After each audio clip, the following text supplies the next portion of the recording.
Teman-teman, mari kita berdoa.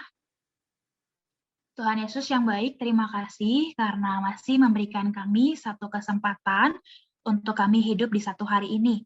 Kami bersyukur juga Tuhan masih berikan kami kekuatan dan hati yang mau datang beribadah melalui Zoom ini. Tuhan berkati setiap kami dalam mendengarkan, merenungkan, dan melakukan firman Tuhan. Supaya sungguh-sungguh firman Tuhan yang kami dengar boleh membuat kami semakin bertumbuh dan membawa setiap kami semakin mengenal Tuhan Yesus. Terima kasih ya Tuhan. Di dalam nama Tuhan Yesus kami berdoa. Amin. Oke. Teman-teman, Shalom. Agak canggung ya. Shalom teman-teman. Ya, perkenalan dulu perlu gak ya? Soalnya sok dikenal gitu ya. Perkenalan dulu kali ya, singkat ya. Boleh. Nama saya Emma, saya pelayanan di GKY juga yang menjadi host daripada GKY Palembang, yaitu GKY Lubuk Linggau. Dulu contoh juga sempat sih pelayanan di Palembang 1-2 bulan gitu ya.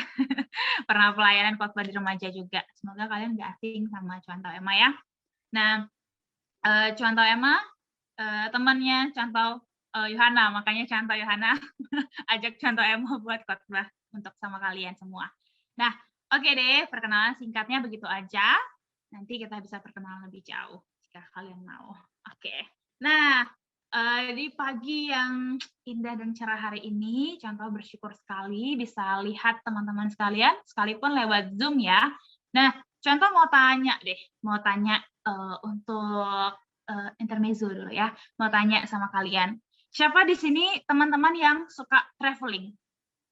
Ada nggak yang suka traveling? Kalau contoh sendiri sama contoh Yohana tuh sedang membuat rencana kita akan pergi traveling, hanya belum terlaksana ya, karena masih pandemi nih. Nah kalau teman-teman nih, ada nggak yang suka traveling?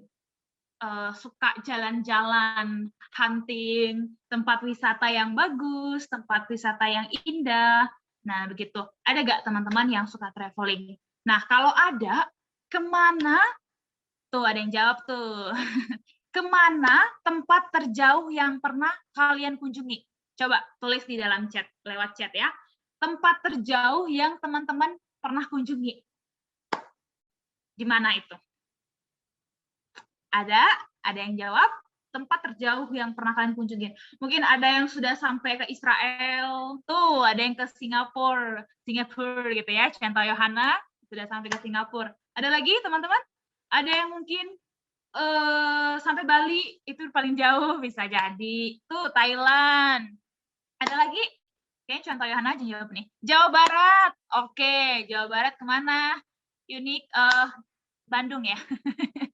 Ada lagi teman-teman tempat paling jauh yang paling pernah kalian kunjungi selama traveling? Kalau contoh kemana ya? Contoh kayaknya Sumatera Utara, Sumatera Barat, ke ini juga ke Jawa Barat sama juga ke Jawa Barat paling jauh mungkin Jogja, Jawa Tengah ya Jogja ya. Nah teman-teman itu kalau contoh tanya yang paling jauh, kalau contoh tanya yang paling dekat lucu ya pertanyaannya, masa traveling paling dekat? Ya kalau di Palembang traveling paling dekat ke Sungai Musi kali. Kemana yang paling dekat? Kalau contoh di sini di Lubuk Linggau kita paling dekat tuh suka jalan-jalan ke Curug. Teman-teman tahu nggak? Ke Curug itu kita paling dekat untuk traveling. Nah, teman-teman sekalian, biasanya nih kalau kita mau pergi jauh, mau traveling, mau pergi jauh, mau liburan, entah ke luar negeri atau ke dalam negeri, kita itu perlu persiapan, bukan? Perlu persiapan. Kita perlu mempersiapkan barang-barang apa yang kita mau butuhkan untuk pergi. Atau kita perlu siapkan uang seberapa banyak yang perlu kita siapkan untuk supaya perjalanan kita lancar. Atau juga pakaian-pakaian apa aja nih, kalau kita mau ke pantai, kita pakai pakaian pantai yang mana nih, berapa banyak nih mau dipakai, yang perlu dipakai nantinya.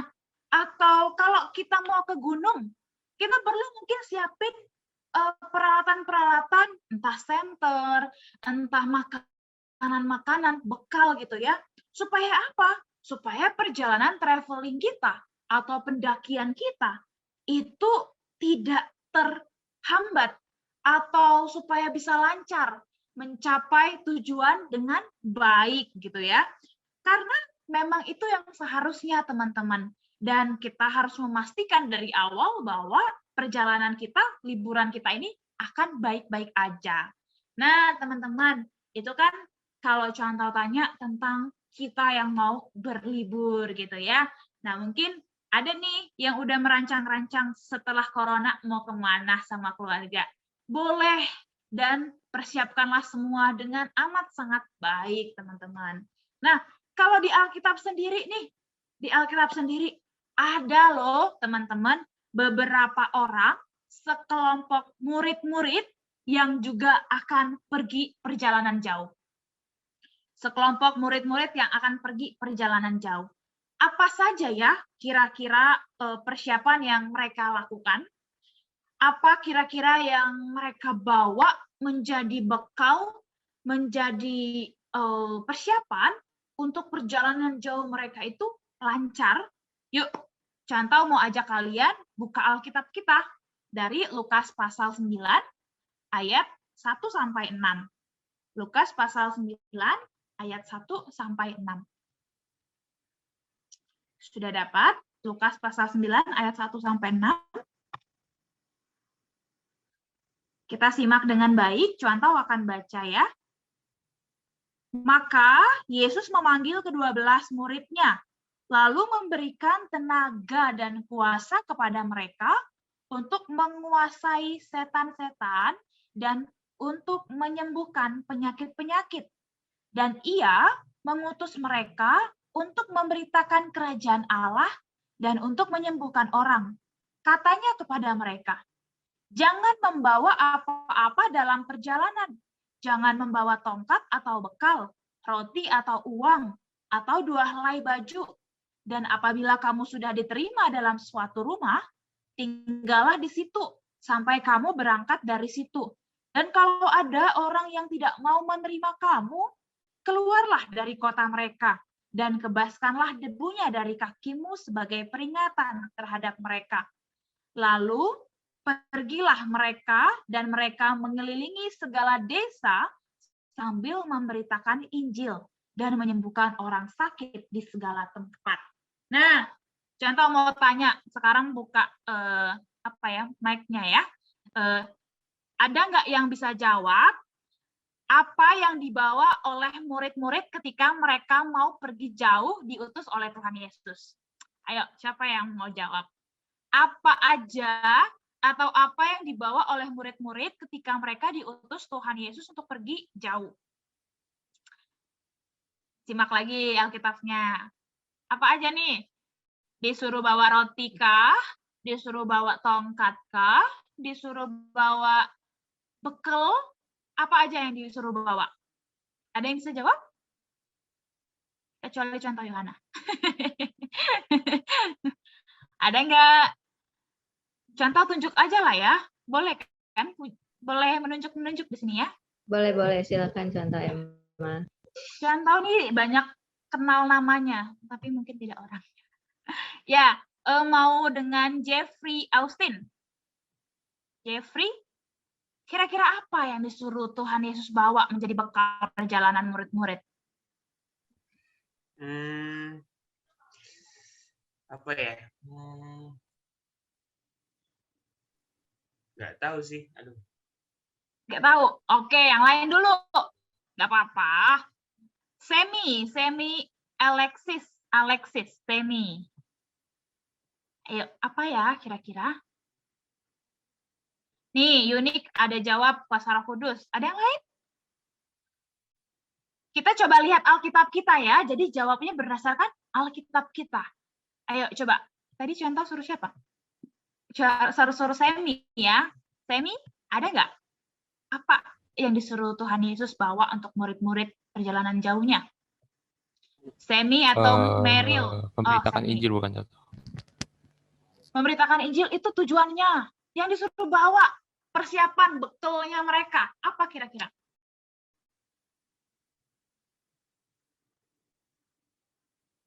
Meryl? Roti bukan contoh. Saya ingat, nggak tahu contoh. Roti. Oh, ada yang lain, ada yang lain. Ayo. Satu orang lagi deh.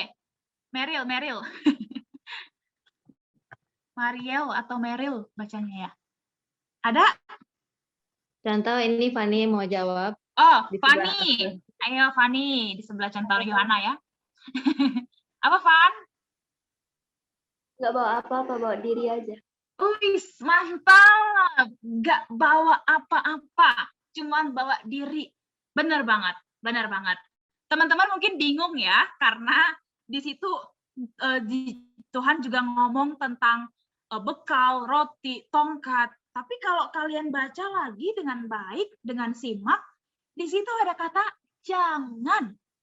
Katanya kepada mereka di ayat ketiga, jangan membawa apa-apa di dalam perjalananmu.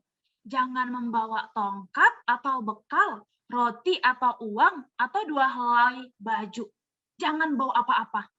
Wah, bisa bayangin nggak kalian? Disuruh pergi jalan jauh, nggak bawa apa-apa. Bisa nggak ya kira-kira mereka bertahan hidup?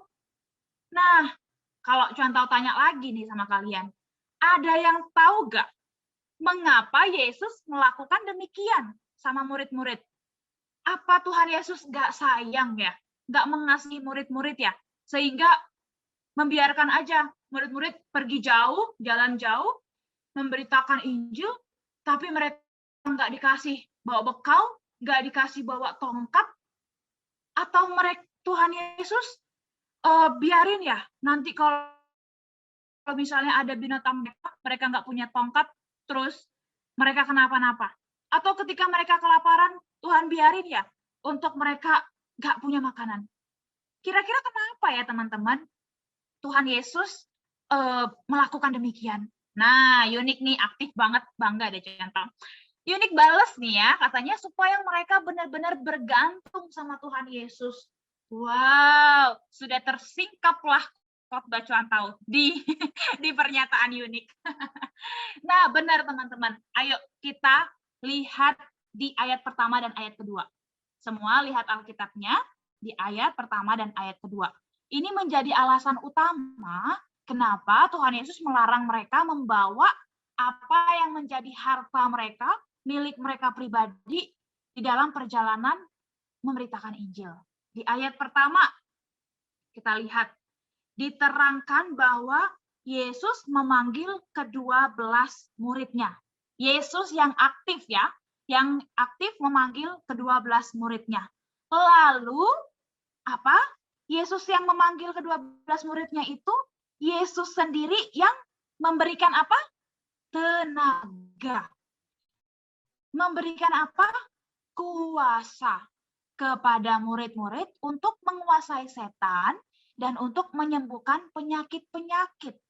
Mereka diberikan kedua hal ini, yaitu tenaga, juga kuasa, dengan tujuan apa? Di ayat kedua, kita lihat. Dan ia mengutus mereka untuk memberitakan kerajaan Allah dan untuk menyembuhkan orang. Sekarang ngerti ya sampai sini pertanyaan-pertanyaan cuantau, pemahami ya sampai sini kenapa murid-murid itu tidak diizinkan membawa barang-barang pribadi mereka, entah tongkat, bekal, roti, makanan, minuman. Karena apa?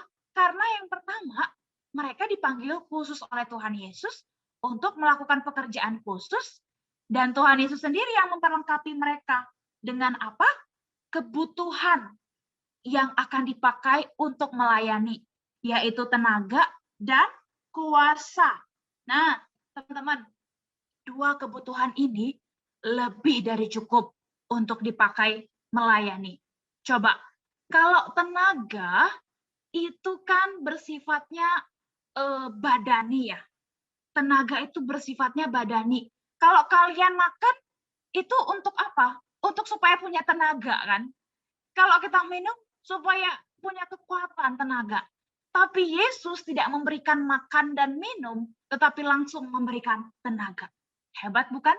Yang kedua, Tuhan gak memberikan tongkat untuk bisa ngusir binatang buas. Atau Tuhan nggak berikan tongkat untuk bisa nunjuk-nunjuk memberikan mukjizat kesembuhan. Tapi dia berikan langsung yang paling utama, kuasa. Supaya bisa dipakai untuk melayani, menyembuhkan orang-orang sakit. Nah, teman-teman sekalian, Yesus memberikan kepada murid-muridnya semua yang dibutuhkan, bahkan lebih daripada cukup. Nah, kalau nih kita bayangkan, tadi Tuhan Yesus nggak berikan tenaga, nggak berikan kuasa, tapi Tuhan izinkan untuk murid-murid, oh ya silakan. Petrus bawa bekal apa? Aku bawa 2 ikan, 2 ikan guru. Oke, Yohanes bawa bekal apa? Oh, aku cuma punya tongkat guru. Oh, Yakobus bawa apa?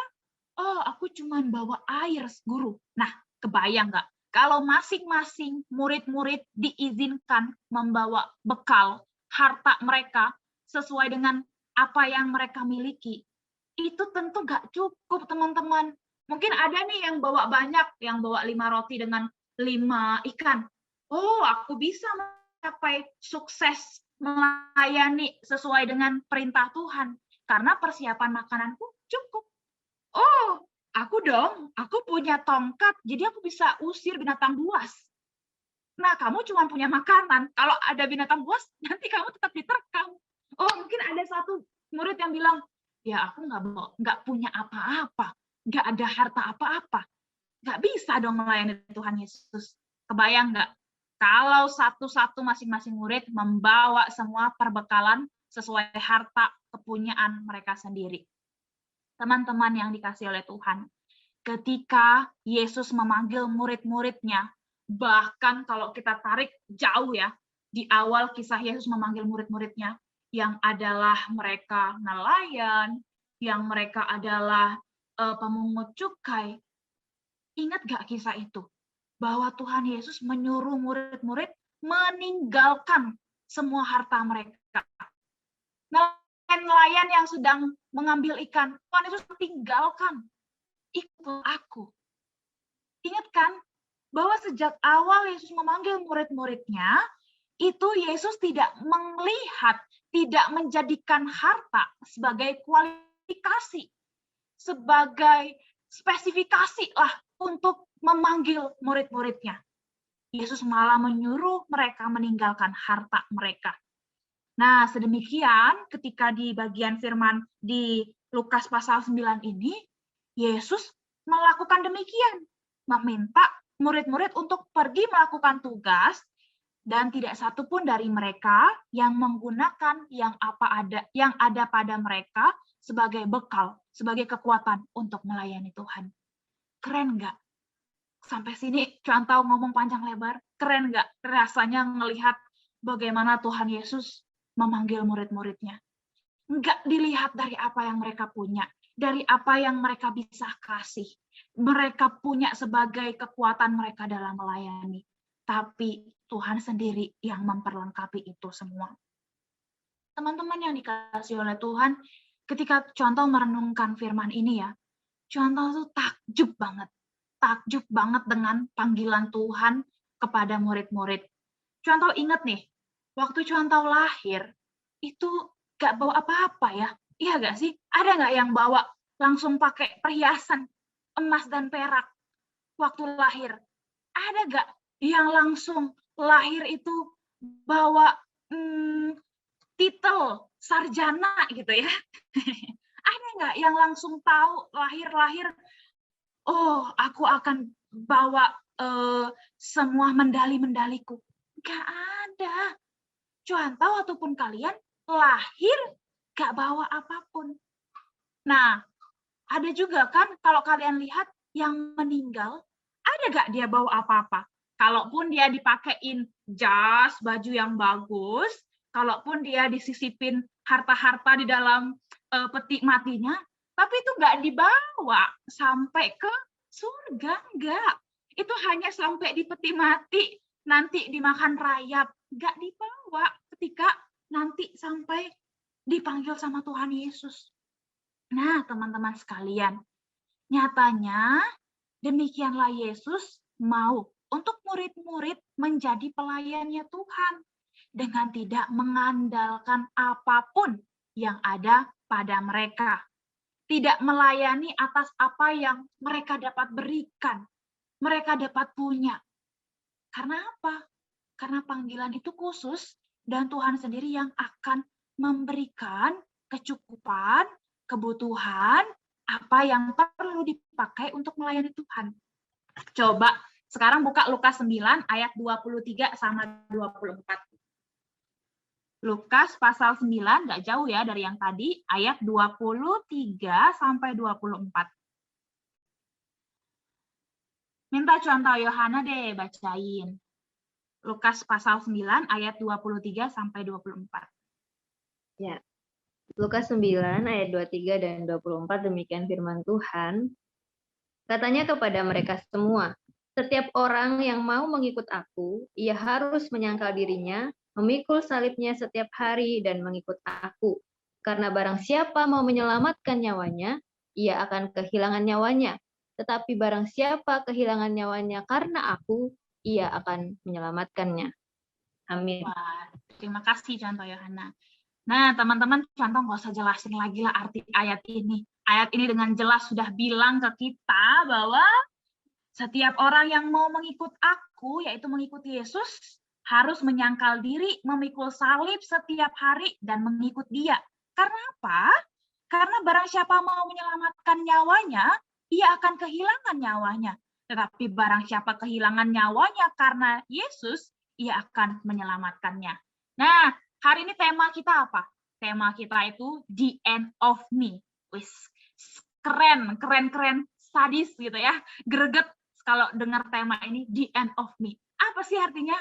Apakah, kan kalau diterjemahkan dalam Indonesia itu kan akhir dari keakuan aku ya. Apakah maksudnya aku harus mati? Apakah artinya aku harus berakhir? The end of me. Tamatnya aku gitu. Apa ya artinya? Nah, teman-teman, the end of me ini artinya akhir dari keakuan, itu adalah artinya sampai di mana akhir dari keakuan kita dan kita menyadari bahwa kita nggak cukup kan, nggak cukup kuat, nggak cukup hebat, nggak cukup berbakat. Tetapi titik itu Tuhan panggil kita melayani. Di titik itu menjadi posisi terbaik kita dipakai Allah untuk, ngerti gak? Jadi di mana hidup sejati itu ditemukan dari keakuan saya.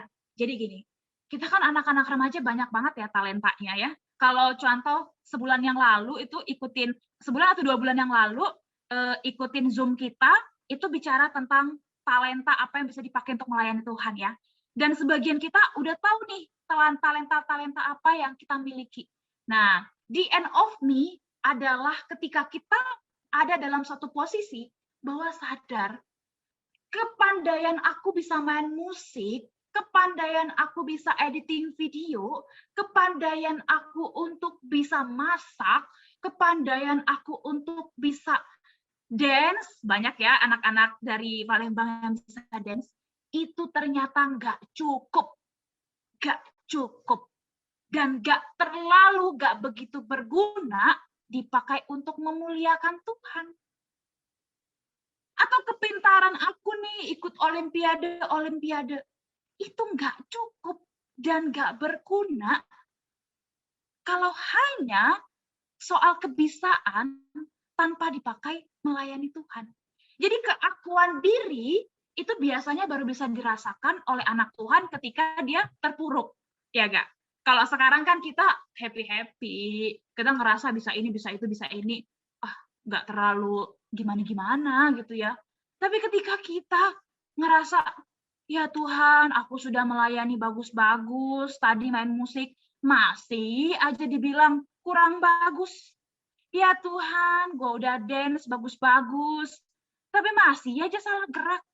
Atau ya elah, gue udah editing video bagus-bagus, masih aja kurang-kurang. Nah, ketika kita merasa bahwa keahlian, kehebatan kita itu nggak pernah cukup sampai mencapai kesempurnaan, kita sampai di akhir keakuan kita, merasa bahwa semua yang kita miliki itu tidak berguna, sia-sia, itu baru kita sampai di kehidupan sejati. Bahwa kita tidak melihat apa yang kita punya, kita miliki, itu lebih berharga. Kayak murid-murid, teman-teman. Kalau mereka hanya mengandalkan bekal, roti, tongkat, itu nggak begitu berguna pada akhirnya. Karena bukan bicara apa yang bisa kamu berikan, tapi apakah kamu mau berikan kepada Tuhan. Nah, teman-teman, di dalam Matius pasal 5. Matius pasal 5 ada tertulis dikatakan, berbahagialah mereka yang miskin di hadapan Allah, karena merekalah yang empunya kerajaan sorga. Teman-teman, kerajaan sorga, kerajaan Allah, itu berawal di dalam diri teman-teman ketika teman-teman sampai di akhir keakuan, di mana kita menyadari bahwa kita tidak punya apapun yang bisa kita berikan. Kerajaan Allah itu berawal dari kita mengeluarkan semua persediaan yang ada pada kita dan berdiri tanpa mengenggam apapun, tapi melihat Allah. Nah, teman-teman, tahu nggak kintsugi? Tahu nggak kintsugi? Kintsugi ini tuh adalah sebuah seni di Jepang untuk memperbaiki tembikar, memperbaiki keramik-keramik yang rusak gitu ya. Jadi keramik-keramik yang rusak, yang retak, itu tuh diperbaiki dengan teknik kintsugi ini. Jadi caranya menggabungkan, menyusun kembali yang retak-retak itu dengan emas dan pernis.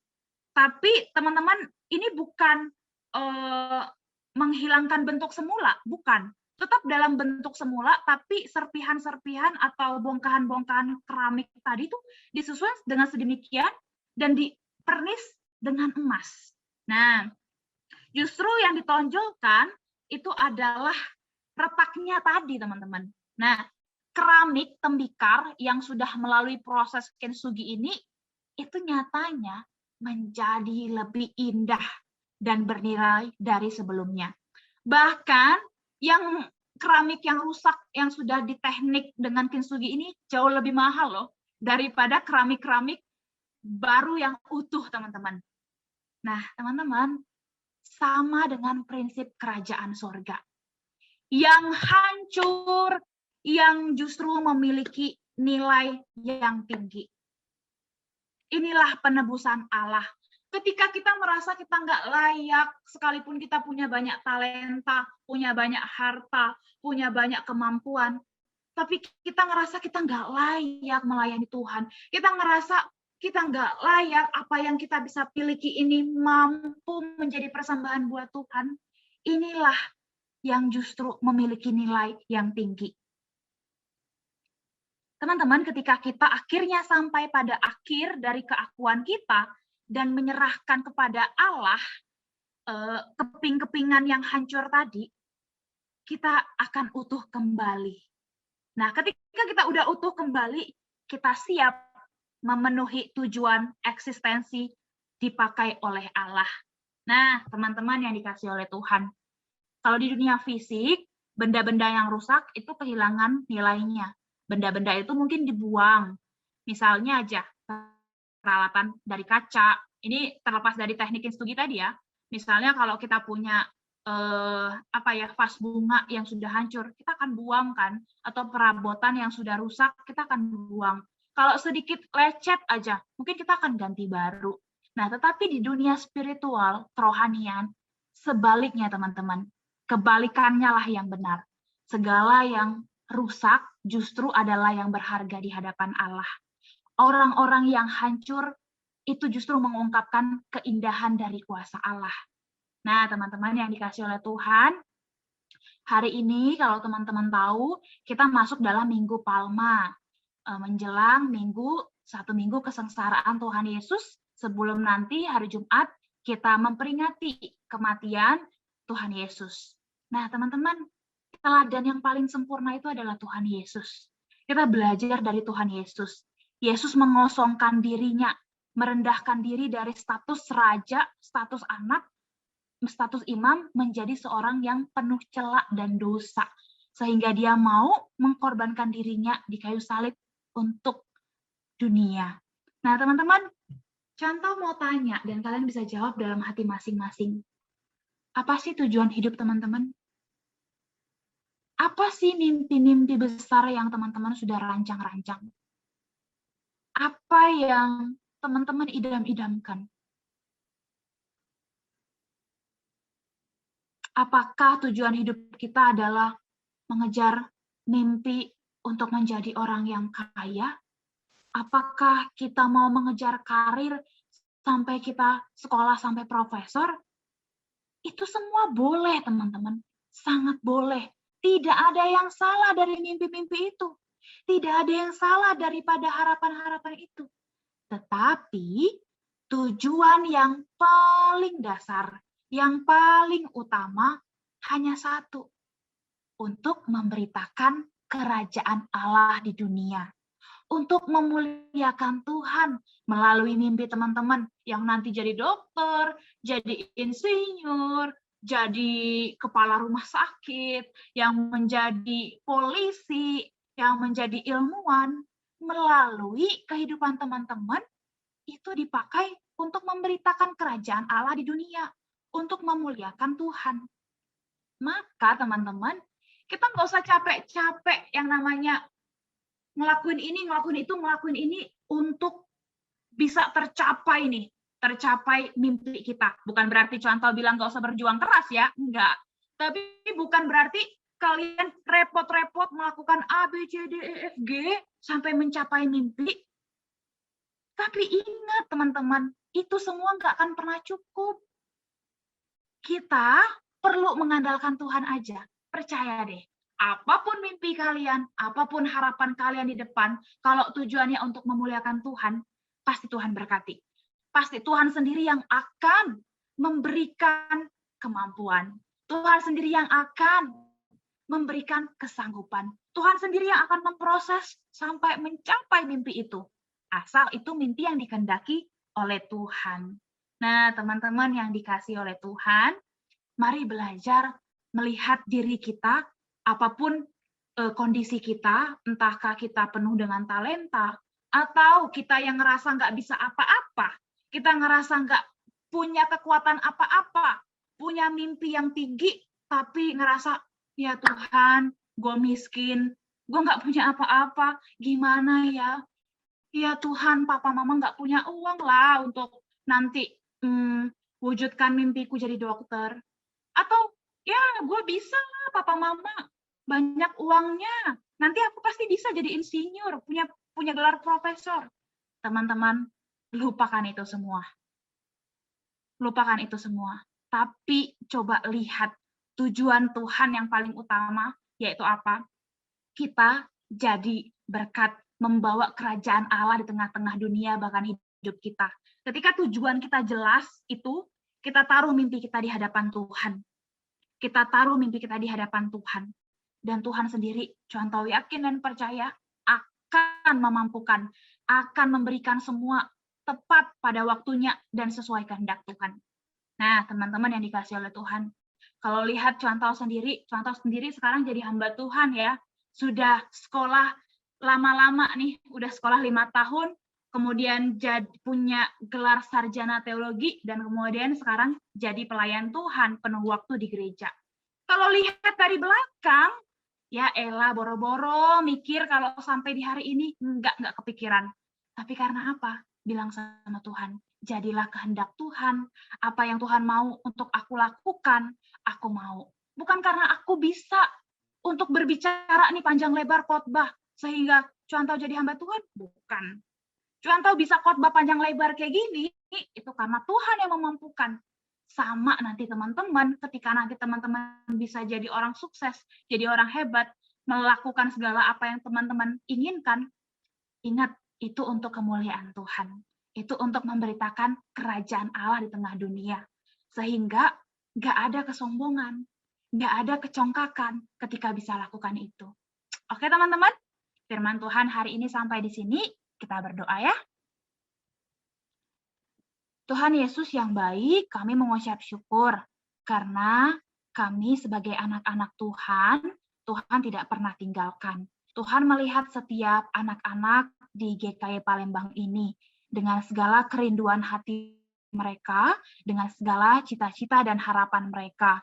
Mungkin banyak di antara kami insecure karena kami merasa kami tidak akan mampu mencapai tujuan kami. Atau mungkin di antara kami ada yang dengan bangga, yakin dan percaya bahwa kami tentu bisa memperoleh gelar, memperoleh kehidupan yang layak di depan sana karena kami mempunyai cukup uang. Tuhan sadarkan kami bahwa semua apa yang kami miliki, harta dunia ini tidak akan pernah menjadi cukup ketika kami harus melakukan kehendak Tuhan di dalam hidup kami. Tuhan, tolong supaya termateri di dalam hati dan pikiran kami bahwa hidup kami adalah untuk menyatakan kerajaan Allah di tengah-tengah dunia.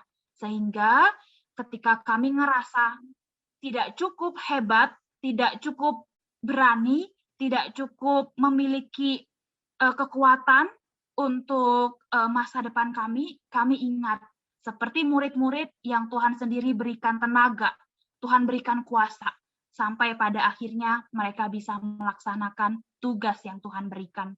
Kami pun juga mau demikian. Segala apapun yang kami butuhkan di depan sana, Tuhan sendiri yang akan mencukupkan. Asal kami teguh mengandalkan Tuhan, asal tujuan hidup kami untuk memuliakan nama Tuhan. Terima kasih ya Tuhan, firman-Mu sudah berbicara bagi setiap kami. Biarlah Tuhan memberkati setiap kehidupan anak-anak remaja Tuhan di GKI Palembang. Di dalam nama Tuhan Yesus kami berdoa. Amin.